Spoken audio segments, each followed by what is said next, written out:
ലഹരി ബോധവൽക്കരണ രംഗത്ത് നിരവധി പ്രവർത്തനങ്ങൾക്ക് നേതൃത്വം കൊടുക്കുകയും പോലീസ് അസോസിയേഷൻ ജില്ലാ സെക്രട്ടറിയായി തെരഞ്ഞെടുക്കപ്പെട്ട പൊന്നാനി കോസ്റ്റൽ പോലീസ് സ്റ്റേഷനിലെ ASI റുബീന 40 വർഷത്തിലധികമായി സാഹിത്യരംഗത്ത് സജീവമായ കയ്യുമ്മോ കോട്ടപ്പടി, എടപ്പാളിന്റെ പുരാവൃത്തം എന്ന പുസ്തകം എഴുതിയ നജ്മു എടപ്പാൾ എന്നിവരെയുമാണ് അടയാളം പൊന്നാനി ഉപഹാരം നൽകി ആദരിച്ചത്.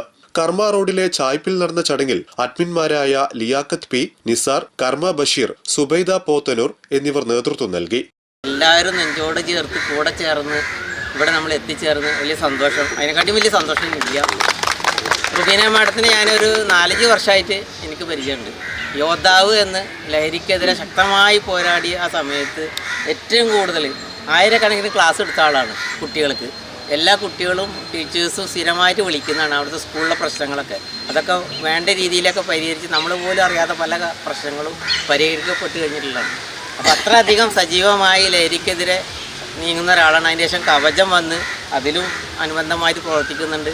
അപ്പോൾ ഒരാദരവ്, നമ്മളെ അടയാളത്തിൻ്റെ ഒരു പ്രധാനപ്പെട്ട ഒരാൾ, മലപ്പുറം ജില്ലാ സെക്രട്ടറിയായിട്ട് ആദ്യ വനിത, കേരളത്തിലെ ആദ്യ വനിതയാണ്.